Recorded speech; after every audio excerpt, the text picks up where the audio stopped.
Hi everyone, my name is Lwazi Mtshiyo. I'm from South Africa. I'm a human rights lawyer and community activist. I work on land and housing. I work particularly with marginalized and poor communities in Cape Town.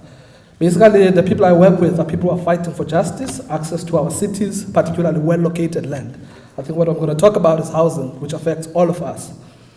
Now, in the South African context, particularly Cape Town, where I work, it was actually unlawful for black people to stay in the inner city.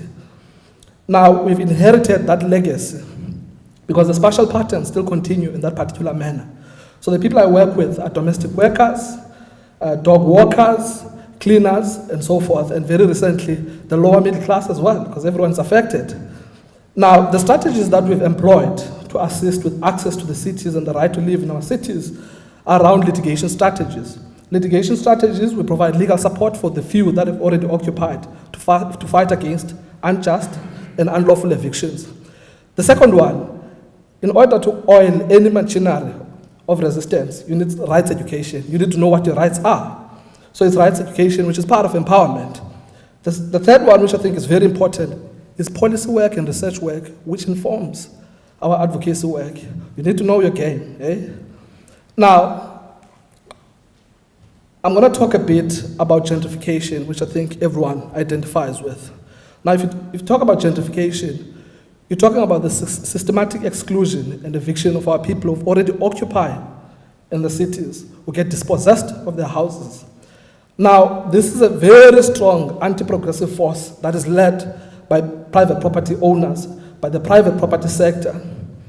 And it leads unabated because our governments, our administrations, and our political administrations actually roll the red carpet for them to flourish. And it continues without any suitable mechanisms to stop it. I mean, I've seen it even down here in Charlottesville, which is a small town, by the way.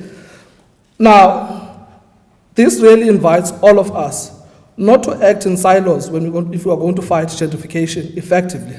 This is a global challenge. It needs global solutions.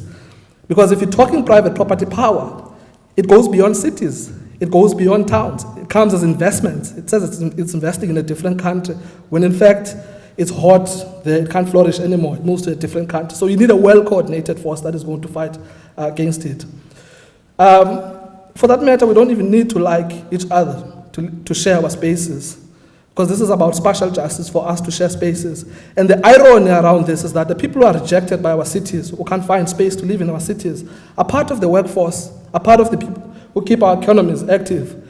They want them during the day, but at night they do not want them. So that is what we're talking about here.